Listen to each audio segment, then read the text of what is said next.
Hello, everyone, and welcome to this webinar. We are just seeing a lot of people joining at the moment, so we'll just give people another minute to join. If people are running from other meetings, lunch, etc. So just give it one more minute, and then we'll kick it off. But thanks everyone that are here for joining on time. We're really looking forward to the next hour in your company.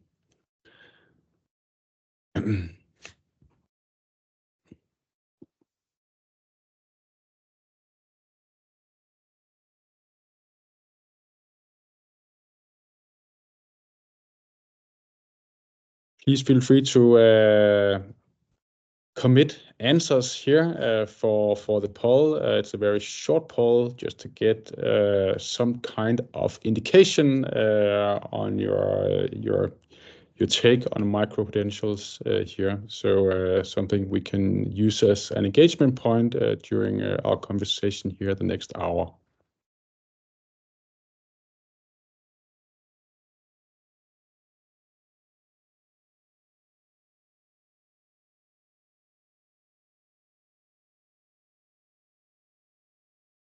See, we have some novice, some beginner level, a few experts. That's good. I wonder who they are, part of the panel or outside.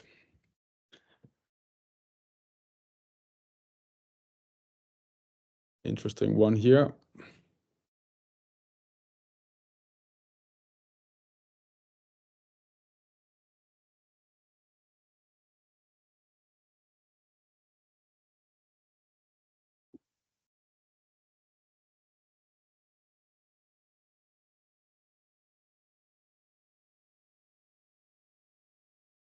Extremely important. Yeah.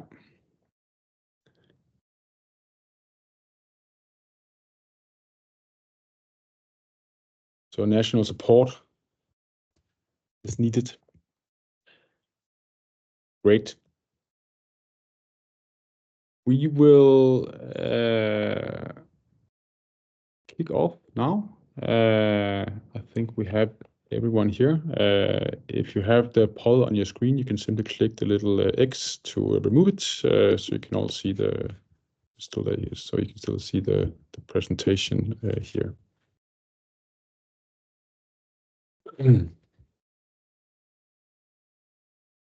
Great. I guess we're all now, well, at least the ones that could make it are here now. So once again, welcome and thank you a lot for joining us here today.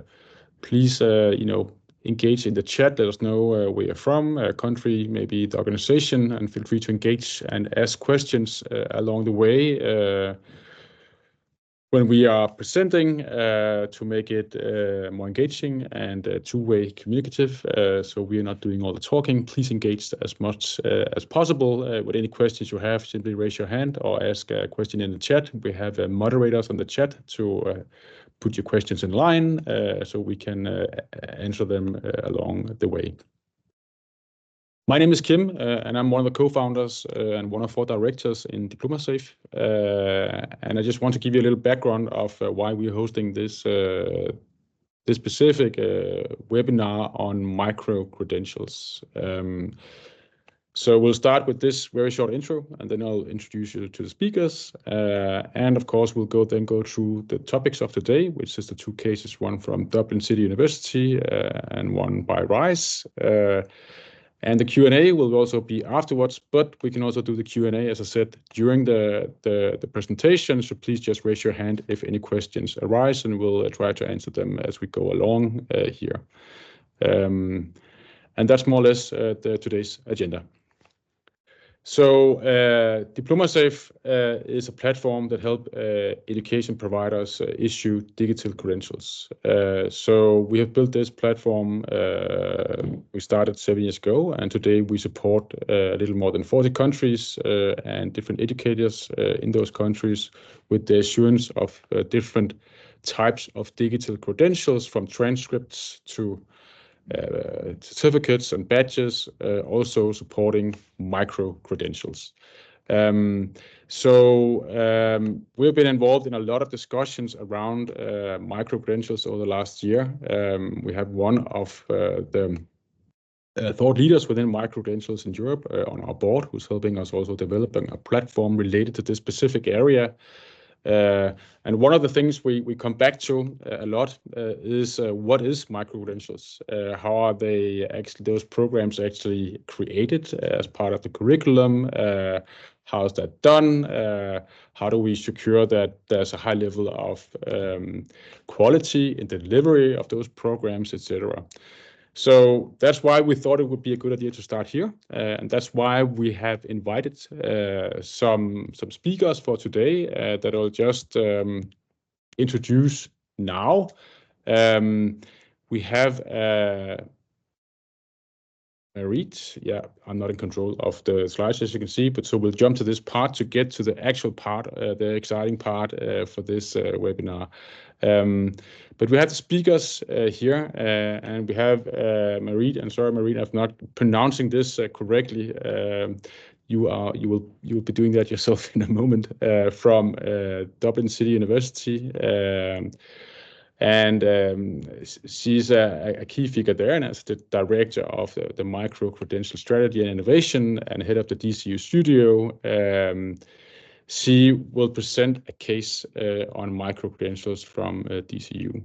With us, we also have Linnea Svennemann-Dicker and Ole Nyman from RISE, the Research Institute of Sweden, who will present a case related to how they have applied micro-credentials in Sweden for a specific area. So some two cases referring a conceptual perspective on micro-credentials and a very practical micro-credentials case. So together, these speakers are providing a comprehensive view on how you can leverage digital strategies and enhance learning with micro-credentials. So let's kick it off with our first speaker, Marit. Welcome. Take it away. Grand. Thanks very much. I hope you all can hear me. Can you hear me good? Well, great. Yep. Thanks, Kim. You're going to have to do the nodding because you're the only face I can see at the minute, which is grand. Great to be here today. I'm delighted to share our experiences in Dublin City University and what we have been doing with respect to micro-credentials, because we've been involved in this for a number of years, quite a long time now. And I think from our own experience, we've had multiple avenues by which we wanted to look at micro-credentials. So you see that I've called this sort of talk that I want to give and sort of hopefully share some experience and knowledge was around hype and hope. And I think a lot around of what micro-credentials have been is around the hype element of it. And I think for those of us who are very close to implementation and we know what it takes to get this over the line, particularly at the institutional level and then at national and then obviously at the European level. So what I wanted to do today was sort of give some of the context that we've been working in Dublin City University, and we traverse those levels because we have a number of projects for micro-credentials at the international, European and national levels, and to give you some insight about how we've approached it.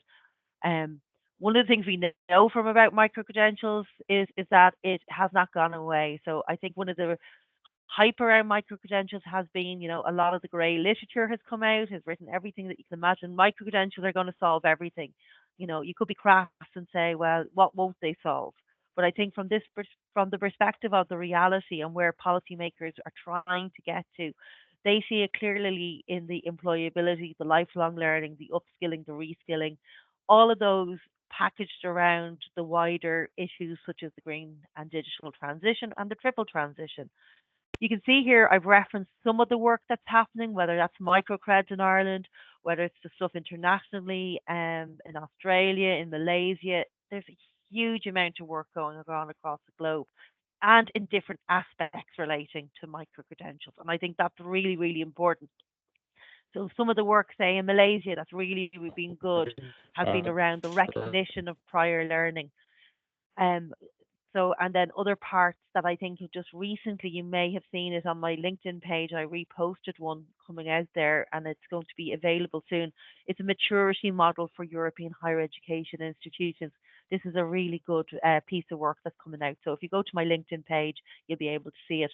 But one of the concepts that I wanted to get across is that the drivers for micro credentials are accelerating. They're there. We know at national and European levels there is a huge amount of it being weaved into policy agendas, whether that's the employability agenda or whether that's the lifelong learning. And I think when you see that going into the policy agenda, then you follow quickly behind where is the funding coming, and you can see that now across many of the funding calls at European level and at national level there are bespoke funding opportunities coming more and more to the fore.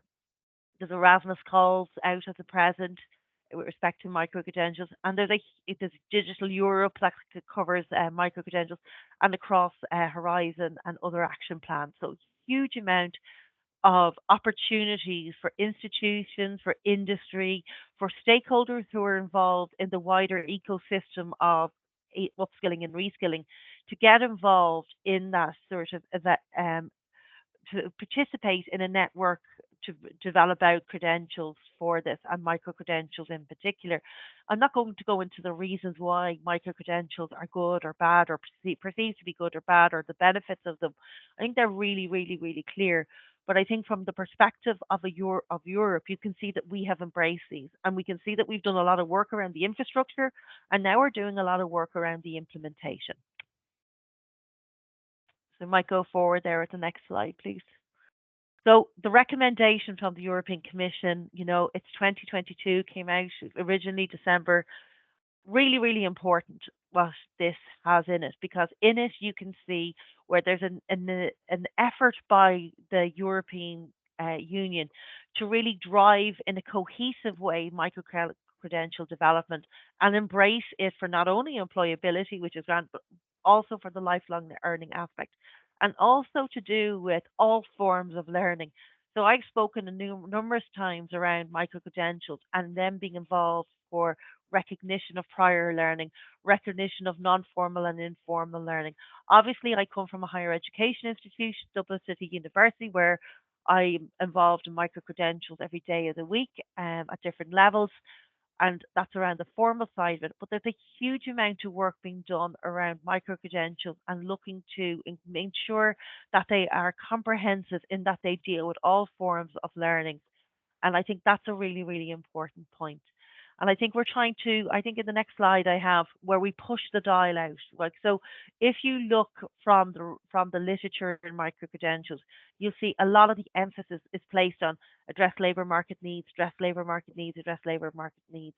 And what you see in the recommendation from Europe is more of a cohesive attempt to push it and to get to the next slide, which sort of goes, we need to have micro credentials serve a lot of masters. We needed to look both at the labour market, to look at the social, cultural, and personal, because at the end of the day, these are learning opportunities.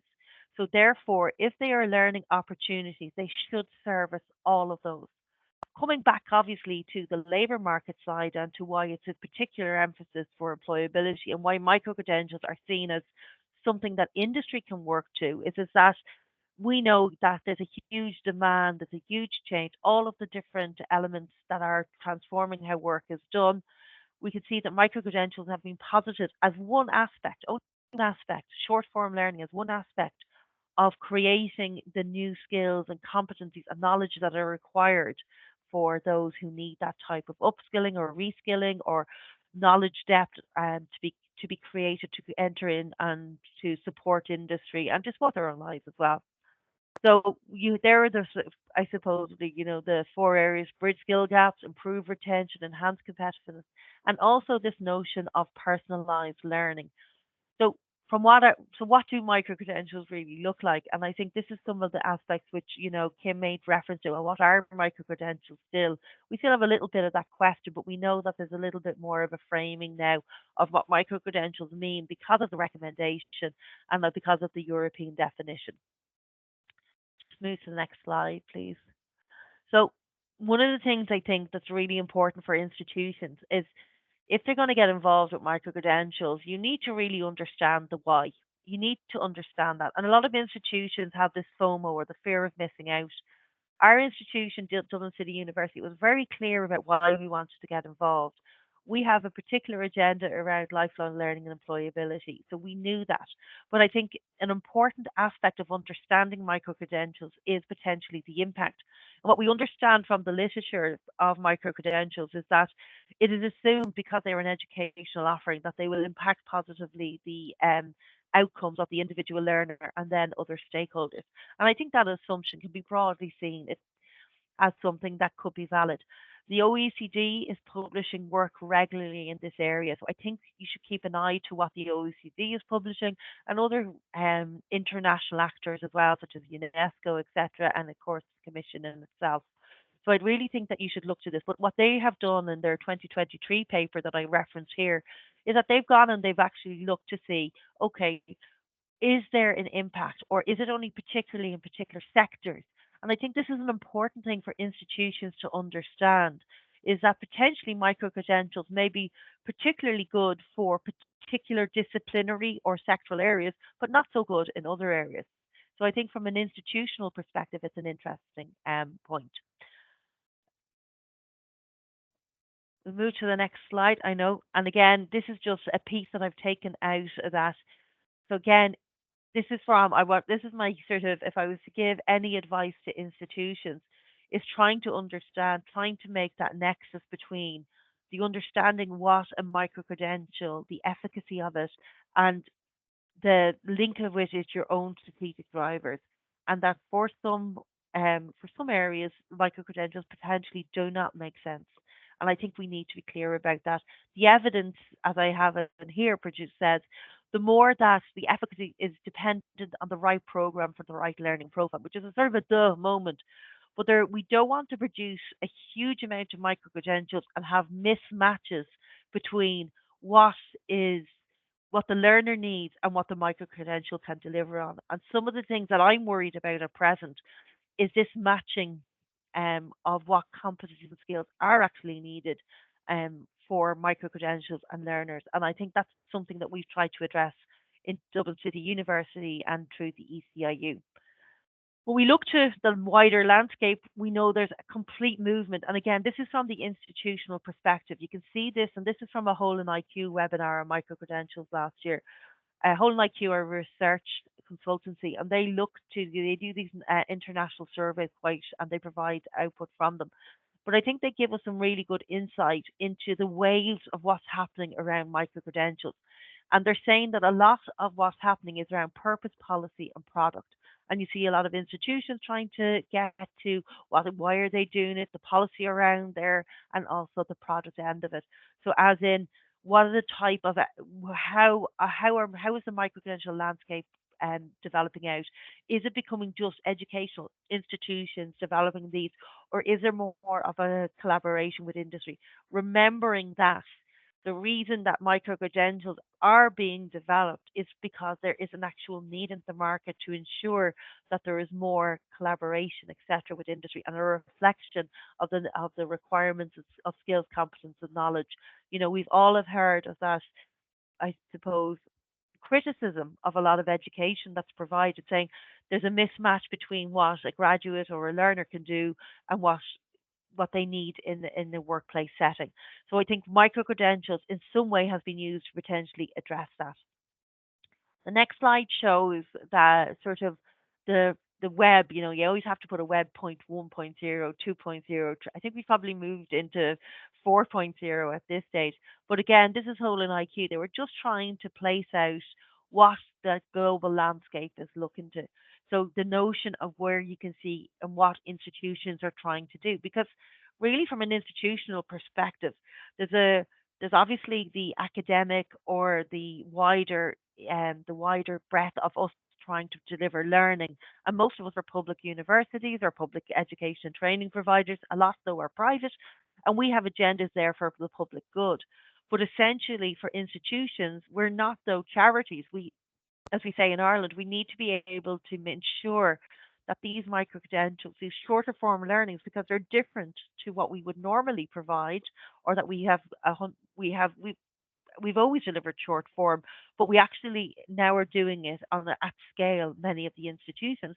So we need to actually make sure that micro-credentials, to say in Ireland, wash their face, as in cover their costs. For many institutions, they don't, as of yet, without subsidisation, etc. So we need to think about those things.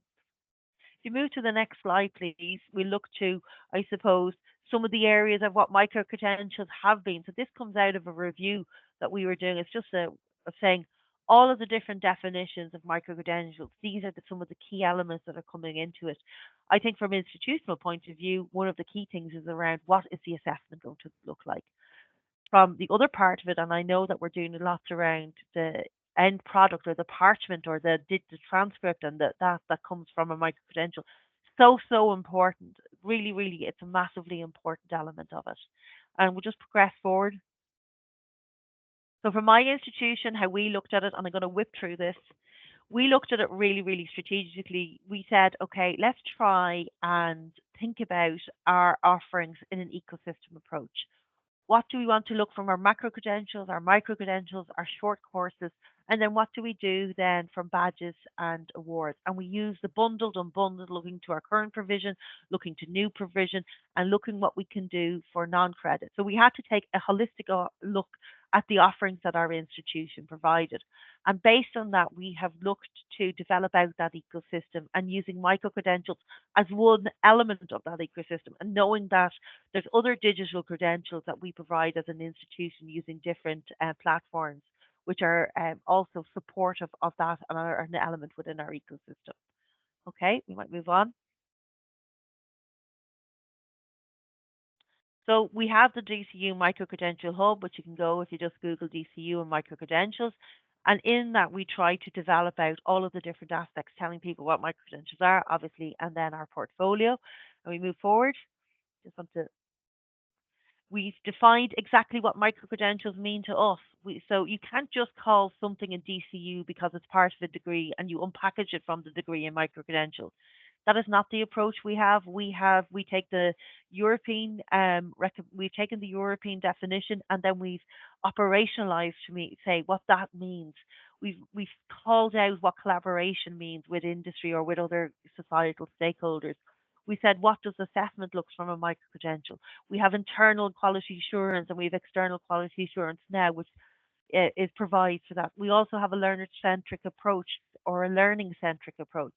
And we also have the notion of the flexibility into it. So we know that micro-credentials, a lot of people believe that micro-credentials should be all online. Some of them are not. The blended and hybrid format are just as in demand for us as the other online formats. And what we've learned through our history is that there's no one size fits all. There's no one way just to do micro-credentials or short courses in your institution. So you need to be able to address that and focus that. And I think through some of our projects, we can demonstrate that. So move forward, please. So these are just some of the micro-credential initiatives or micro-credential association initiatives that we have. I think one of them there, and we'll go through each one. If you go forward to the next slide, please. We look to each one of these. So this is the MicroCreds initiative, a national initiative of 7 universities in Ireland, and we've developed out the MicroCreds platform. In that, you'll have possibly over 400 or so micro-credentials. Don't quote me on that number, but I think we're getting close to that at present, of micro-credentials that have gone up there, and they're across every different type of short form delivered over the year. And in the institutions, in that respect, we have worked with industry, we've developed out the platform, and we're trying to, as best as we can, bring cohesion to what we do for micro credentials here in Ireland. And MicroCreds has been a huge project nationally funded out of the Human Capital Initiative in Ireland, but it's really brought a focus to micro credentials, and it's also brought a huge awareness impact for employers to understand the element of micro credentials. So this was a national initiative which has had a huge impact on the sector here in Ireland, but also at a European level. I think our second project, which I want to go into next, at the next slide, is about the ECIU. And the ECIU University, we did deliver out different learning opportunities, and we issue micro credentials through the ECIU. In that, we have a particular emphasis on SDGs. And from there, so sustainability, green, etc. But we do a whole range of micro credentials around transferable skills, etc. And in this, learners can go on and do ECIU a learning opportunity, which is informed by challenge-based learning, which is another element of what we do. And through that, then we issue micro credentials. So I wanted to go forward to look at some of the issuing that we do, and I know that we have our certificate of completion, which we have for non-credit bearing, which is similar to what we do in some of the stuff in DCU through the Future Learn platform. And then we deliver out using what has come out from the Commission with respect to what needs to be on a micro credential. So as a higher education institute, if we're delivering out learning and we're doing assessment of learning, we've been advised in the recommendation to use ECTS. So therefore, for us, ECTS equals micro-credentials. So therefore, we need to have a lot of things that come on the transcript. And if we move forward here, we were the first, I think, so in that, this is just the mandatory elements of the annex of and you can see in that these are the sort of information that you have, and I'm sure Kim will go through some of the stuff that Diploma Safe of it and theirs. These are important for an institution because this is what the Commission is recommending, that when you issue a credential or micro credential to a student, that you give them this. The reasons are for all the good reasons why we have transparency, recognition, mobility, and portability.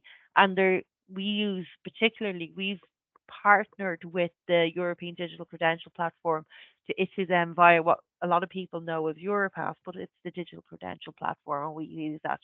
So we move forward.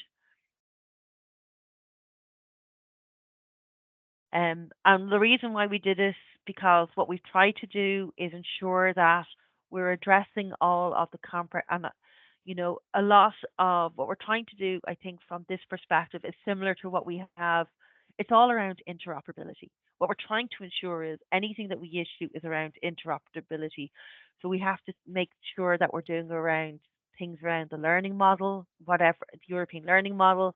We have to make sure that we're using things that will allow our students with the credentials that they have be recognized wherever. And from that, we've taken out all of the good things that we can from the different frameworks in Europe, and we're trying and we've incorporated them into our approach. I'm not going to go into each individual one because it's too long-winded, except to say that we hope to produce a technical white paper at the end of the summer from ECIU to sort of make this a little bit more palatable for institutions who are trying to get engaged with this from the outset. Okay, my progress. We then have another project that we have, and this is particularly focused on industry. We work with SMEs through the Digital Europe program, and we develop out micro credentials and other digital credentials with them, focused on giving them very specific digital and capabilities so that they can enhance both their employees' skills but also their workplaces. It's been a project that's been hugely insightful in that we're getting more and more understanding of what are the digital skills. So you hear a lot of these skills reports saying, what do people need to get them? It's simple. People are trying to really catch up with a lot of the things that are currently, and I'm not even going to say the horrible words, generative AI and ChatGPT, but you can see they're going, what does this mean? And we have lots of experience now of saying, this is what you need to know, and they need to be clearly identified. So this project is really, really timely in that we're doing a lot of work with SMEs to find out what they need to know and then develop out micro credentials based on those. I think from the perspective of where we are at, we're seeing, like when we started out with micro credentials, I think nearly 10, God, is it over 10 years ago now at this stage? We think at this stage there's a little bit of maturity and nuance coming into the frame. You can see there's a lot of technical architecture that I've referenced a bit, but I know others will go into more that's coming on stream. The quality assurance architecture through the recommendation and the works of all of the different groups across Europe have been doing that. And I think what you see now is we're all following this brick road on micro credentials, hoping that the Wizard of Oz will be very, very nice. But again, understanding that it's different strokes for different folks. I think I might be running out of time, Kim. So he's going, you have. I might flick through to, these are just some of the micro credential platforms that are available internationally. I just want to give people some of the ideas from those. That's the national one. I think what we need to think about micro-credentials, and I wanted to really sort of emphasize this for institutions, is look to development of micro-credentials, not only as an opportunity for unbundling, but actually as a real opportunity to work with employers and industry to get an offering which will be accessible, which will be informed and really useful to learners at the end. And I think there's so much that we need to do more around the implementation aspects around costs, etc. But I might leave it there and leave it open to questions because I know there's two other speakers coming behind me. So thank you very much. Thank you very much for that. I think we covered a lot of ground in 19 minutes and 15 seconds. So that was really good. We had one question in the chat, actually. I'm not sure if it's related to this or not, or maybe you know, or any of you know, from Jonas. He said, I heard about a European timeline for member states to implement micro-credentials. Do you have a link? Or is this correct? Is that something? So part of the recommendation, Kim, is that every European state will provide a report back into the Commission, and I've been sort of following this one because I want to see from a research point of view what's going on. So I know the last time I spoke to the Commission was they were saying they were drafting the questions because what they want to do is sort of benchmark what they've done. So they sent out the recommendation. They sort of let it sit with different states because there's different maturity and there's different, I suppose, state settings that make micro-credentials easier to apply in some and less easier. And in some states in Europe, there's quite developed short form offerings anyway. So I think there's a need for sort of some of the modulation between what's currently going and what's proposed. So I think there's a lot to do at that level. So I'm from the perspective of the timeline. Yes, they have a timeline. I think it was actually meant to be in December of last year that they were to give in the report, but I think that's gone into a little bit of this year. So not speaking on behalf of the Commission, but understanding that they're in the process of trying to collate the information back from states. Okay, well, thanks a lot. That brings us to the next talk from Linnea and Ole from RISE, who has extensive experience in supporting digitization across, yes, we say Swedish industries, focusing on competence development and lifelong learning. And you will discuss the future of organizational development and essential skills in your case here. So yeah, I just want to give you guys the floor and take it away. Thank you for that introduction. Yes, I'm Linnea, and my colleague Ole is here as well. We're from RISE, the Research Institute of Sweden, and we'll be talking to you about this project Kompetenspasset, which basically means the competence passport, which is a Swedish approach to micro-credentials. Ole, go ahead.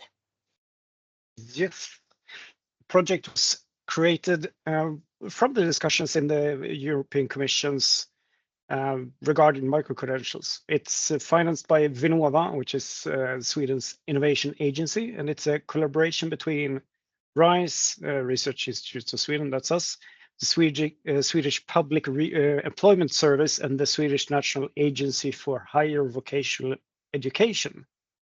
So we started the project back in September 2021, and we'll be closing the project this summer. Now you can move on. Next slide, please. So we have 3 specific goals with this project. The first one is to develop a method for forming micro-credentials. The second goal is to build a technical solution, set up and give out and receive micro-credentials. And to do that in line with European recommendations, but also with models and standards like, for example, European Learning Model. And the third part in that is to test the method and technical solution and make sure it strengthens the individual on the labor market. And this we want to do with real pilots. So it's real use cases, real industries, real partners, and real people receiving these micro-credentials. And next slide, please. So what are micro-credentials? You have a lot of text here. I'm not going to dive into those specifically. When we have been investigating in this project, we're mostly seeing it as a way to document learning outcomes. So learning itself can, of course, be reached in many different ways: courses, training, reading, self-studies, learning at work, etc. So the micro-credential should possess its own value and should be able to be combined with other competencies as a puzzle piece. So in Sweden, we have several providers of education, and most of them give out some kind of digital credentials. Not necessarily very not a very high degree of portability, but they might be at least digital. When it comes to specifics on what competencies the individual has achieved, it's not always very clear if you're looking at the credential. So we want to see micro-credentials as small pieces of Lego, which is good having Danes in the seminar as well. Many pieces that you can build a whole fort of competencies that give you as an individual a strong profile on the labor market, but also enhance your possibility for lifelong learning. And with that, we'll go over to next slide, and I'm handing over the microphone to Linnea. Yes. So when we were setting up this project, we wanted to really try this in real life, so to say. So we put up 5 pilots with a lot of freedom. They basically got the task of, hello, let's work with micro-credentials. What would that be for your organization? So I think they were struggling a bit in the beginning, but we have been having meetings with these 5 pilots every week to see where do they land, how can we guide them into following the recommendations from the EU to be working on the same path, and also by testing what we have been also working with the technical solution for handing out these micro-credentials, so that works in real life. Next slide, please.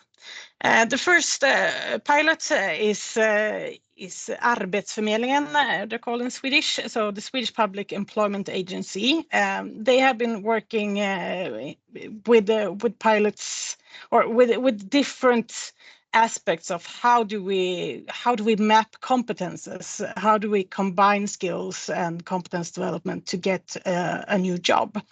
And something that has been very clear throughout this process is how detailed descriptions of tasks, competence demand, and the individual's competences and skills makes matching demand and supply of competence much easier. So we have been working with the micro-credentials based on learning goals and what can you do with micro-credentials to map this kind of competences. Next slide, please.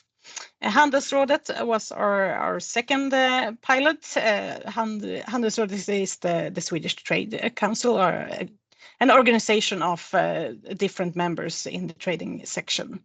And one of the conclusions they came to was that many of the competences could be formed as micro-credentials. They have been working with mapping the competences before.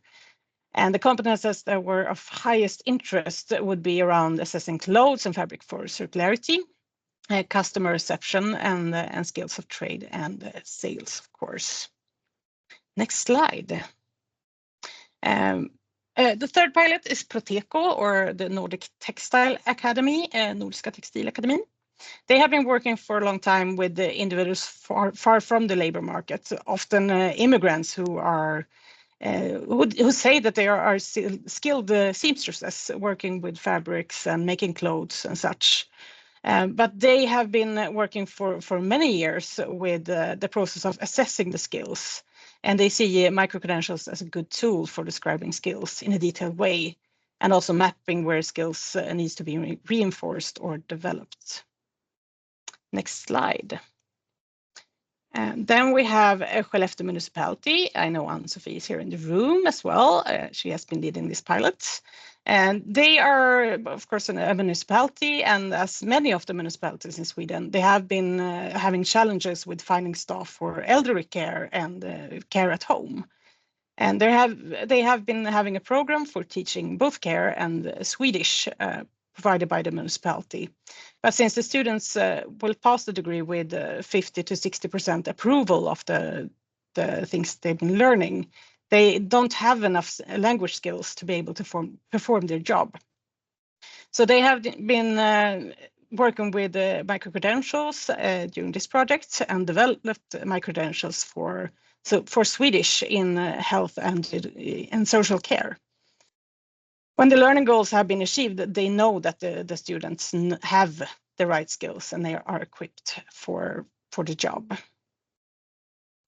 Skellefteå power plant was another part of this same pilot. They have a power plant in Skellefteå, sitting in the north of Sweden, that has on-call operators.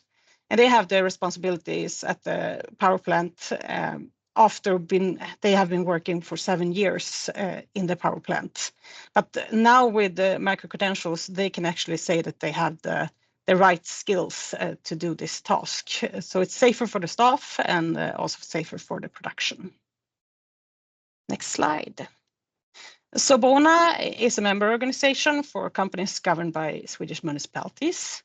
And they have been testing and working with MicroCredentials in several areas, but the pilot that they will be working on the most has been Swedish local fiber, where they have developed MicroCredentials for welding optofiber in crisis situations, where they also see the strength of having very clear learning goals and a setup of tests showing that they have passed these goals, which makes it a lot more safe and strengthens the individual.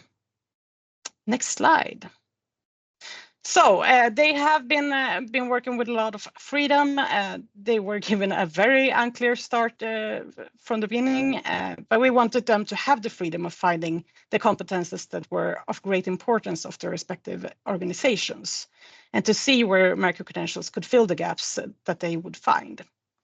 We've had digital meetings every week with the process leader, and we have been supporting the process leaders in the exploration and at the same time ensure that they have the set process works in practice. Every semester, we also arrange meetings with all 5 of these process leaders so they can exchange experiences.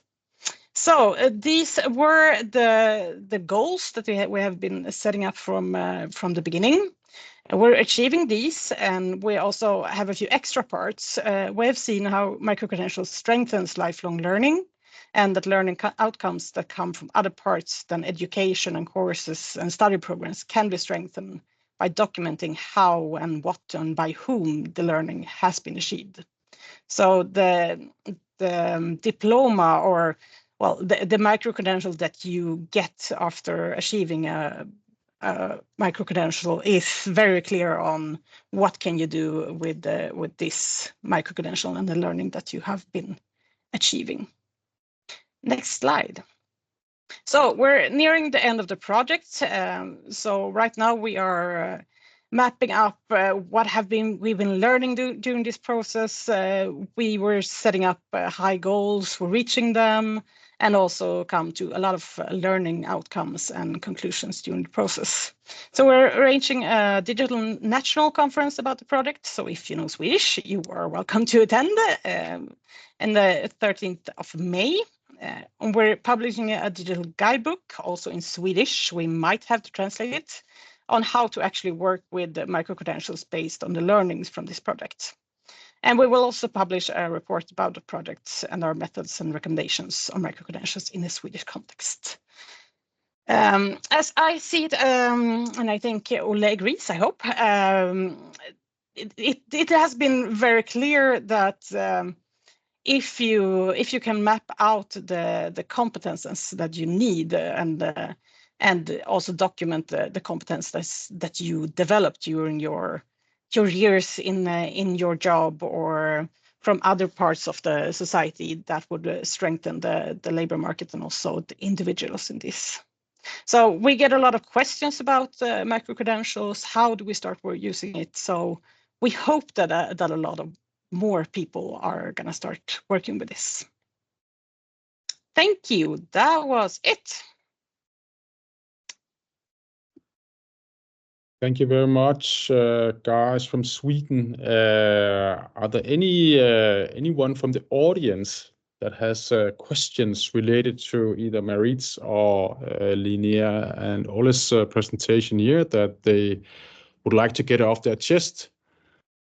And please raise your hand or write in the chat. But while people in the audience are finding courage to ask what they have on their mind, maybe it would be great to know how did or what was the most challenging part of implementing micro-credentials with these companies? Because there's in also Sweden? different types of, I was also thinking a lot about the specific one with language skills to be able to handle, work in the elderly care for people who are not Swedish from a region and so forth. I know that in Skellefteå they were working a lot with mapping out where do we have or the lack of competences, where does the Swedish lessons not why don't they reach the goals? So they were really struggling to make the small pieces, the small learning outcomes. How do we define those in a good way? So we've been working a lot with that, and I would say that was something we were putting a lot of time in with every pilot. How big should a micro-credential be? Where is it small enough to be super specific, but also big enough to give a specific value to the person getting this micro-credential? Yeah. Okay. And when you say how much a micro-credential can entail, how much could it entail? Is that based on merely the learning, like the curriculum of that specific program, or is it based on these test points, or what was part of that creation? Yeah, we most of the pilots did not work on programs. It was not about the learning like courses or something like that. It was more of a specific, how do we know that this person has enough, I mean, for this example, enough Swedish skills? Because you can learn Swedish in school, you can learn Swedish when you talk to family or friends, or when you go to the supermarket. I mean, you can get the learning outcomes from different ways. So this was more of how do we test those skills in a good way, and how do we do that to be very specific? When it comes to the Swedish skills in the specific case, it's also part of the Swedish for a nationals program. So yes, there is a program which sets states for a non-Swedish speaker to learn Swedish. So this fits into that. So in that case, it is a puzzle piece, but specialized for the specific work area. Yeah. All right. Thanks. Well, there's actually some questions here in the chat for all of you guys here. So please chip in also, Marie, if you're still here. There's one here. Are any specific QA arrangements used for micro-credentials in Sweden? Quality assurance. Yeah, I would say. The pilots we've been doing have not been part of, or the educational providers have not been part of the, or mainly not been part of the educational system. So it's not universities or that kind of schools. Though I would say there is educational providers at municipality level aimed at grown-ups, for example. Yes and no. Some of the quality assurance has been in place, but it has not been structured in a way when you're providing when describing the learnings. So yes, quality assurance from already in different places already provided structures, but not The new thing is that it's actually written down and presented in a way that mostly is not done in other areas, and I mostly don't see that either in traditional educational systems. Okay. Thanks. Then there's a question related to what's on everybody's mind at the moment, AI. Has there been any initiatives with AI-supported solutions linked to micro-credentials? Is there anything you know about, any of you? I would ask Jonas then what or no, yes, Jonas, what do you want to, what need are you trying to solve?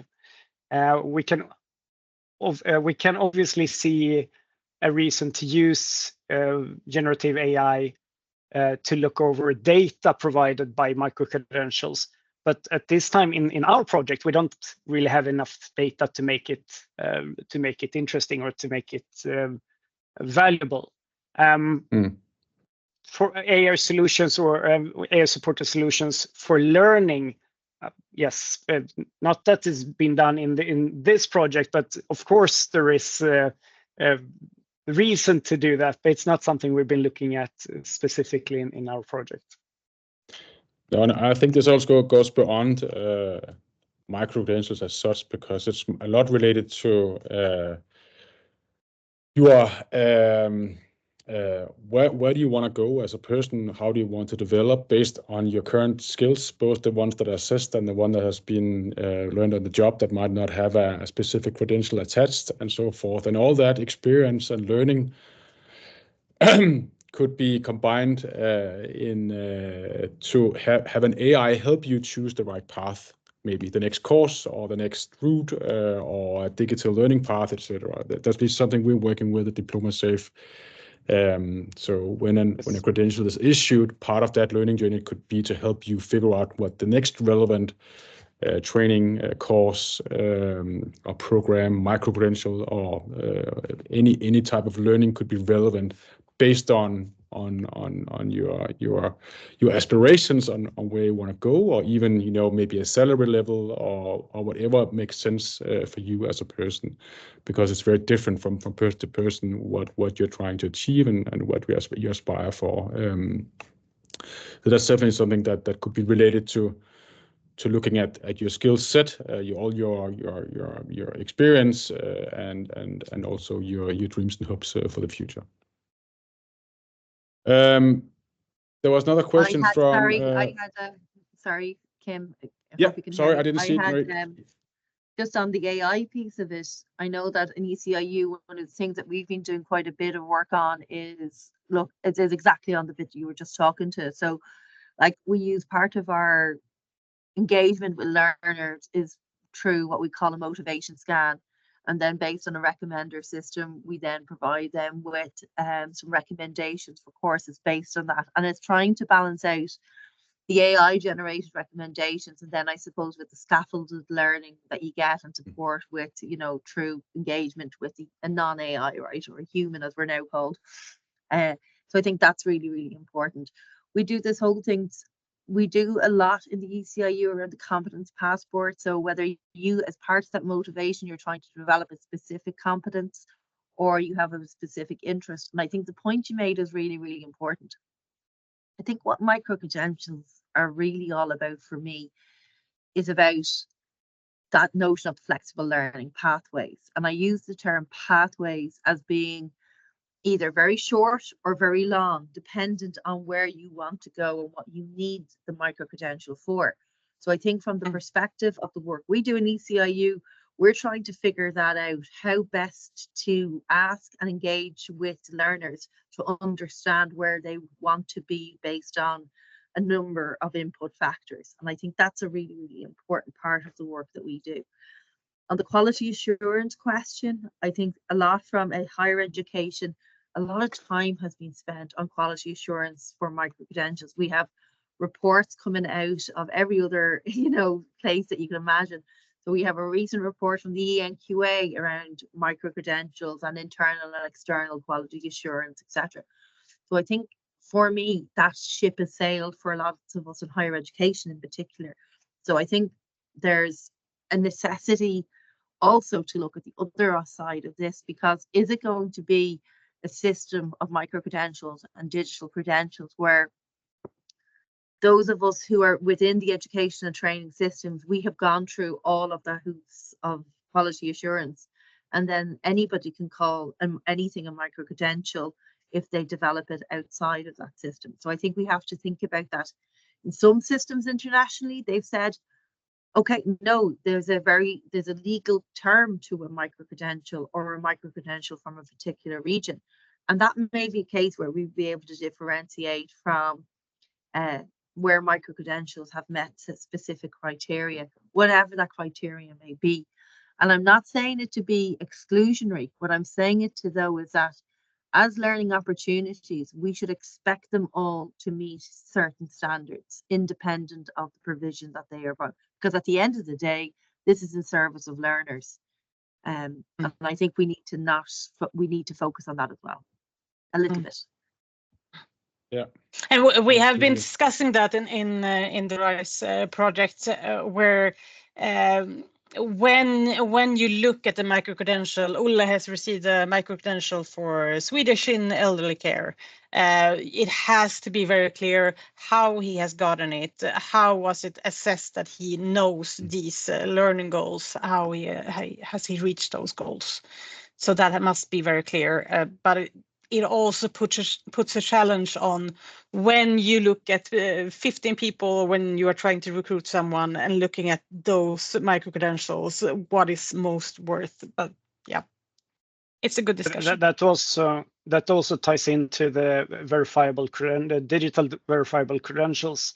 So on one way, you can never be sure that something that says that someone knows something on a paper is what they actually knows. But with well implemented digital verifiable credentials, you can at least make sure that the person holding the paper is the person they say they are. The data, the person issuing or the organization issuing the paper say who they say they are, and that the data in the actual credential is not tampered with.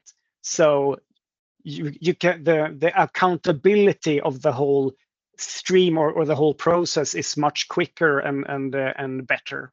Then of course you should always follow up on the specifics.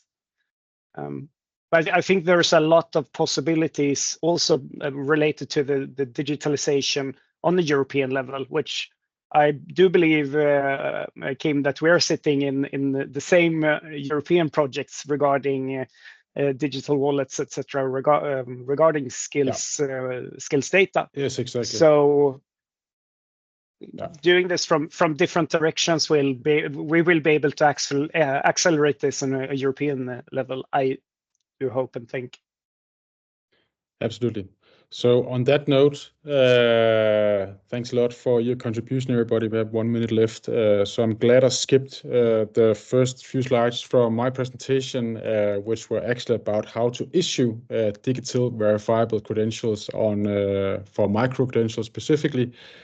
But we just put out a poll if anybody wants to know more about the practicality of how to issue a digital verifiable credential using any of the European verification standards, as Europass, EPSI, the European Blockchain Service Infrastructure, any of the other standards related to digital credentials. You're more than welcome. I can see that 29% of the people who actually entered the poll would like to know more about that. So please reach out directly to any one of us, or leave an email with John at diplomasafe.com. He's also left his email in the chat, and we'll take it from there and speak to you directly. This webinar is also recorded, so it will be shared as well with you guys who requested the presentations and also the ones that couldn't attend, of course. So thank you very much for participating, everyone. We really appreciate you joining. We hope it made sense, and reach out if there are any questions or anything we didn't cover, because we only had 1 hour today, and this is quite an area to cover. So reach out to any one of us if you need to know more or have any questions. Thanks a lot, and have a great day. Thank you. on. Bye. Thanks very much.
There we go.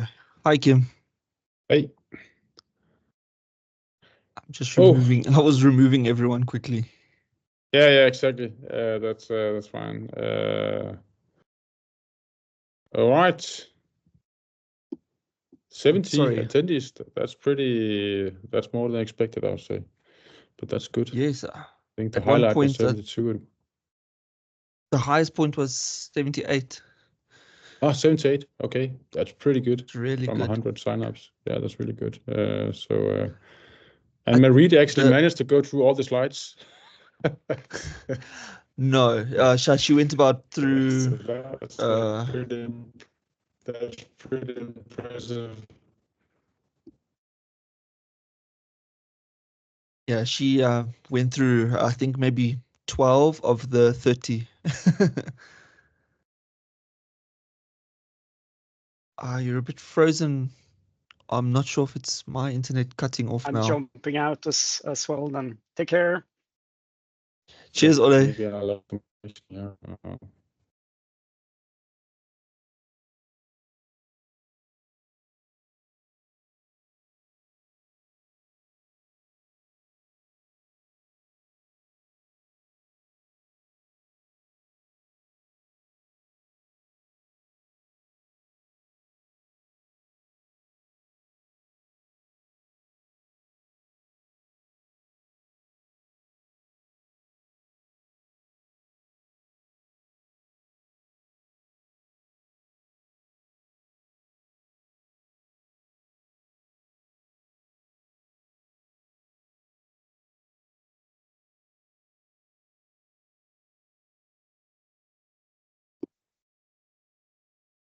Kim, you're frozen on my side. I'm going to end it here. Yeah, I think that was success. We'll quickly discuss in Slack.